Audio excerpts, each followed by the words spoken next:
So ayun kabayan, nakatulog tayo. At ang kagandahan kabayan ngayong balita ay hapon. Yung tumahimik yung mismong kalangitan. So ayun po no. Tumigil na po ang bagyo kabayan at awa naman ng Diyos. Kaso parang may naririnig ako dito na kakaiba. Napakalakas ng agos kabayan sa mga tubig galing kamundukan.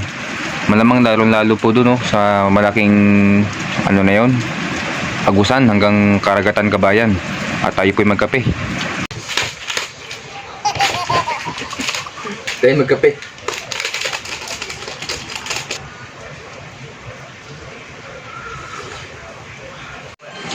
Kain.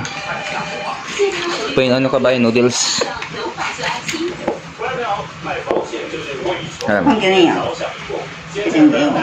At so yung kababayan, magandang gabi sa lahat at maraming salamat po. Ngayon po ay short video lang po ito dahil po ito ay reels. Pakiabangan na lang po ang aking long stream video kabayan at God bless.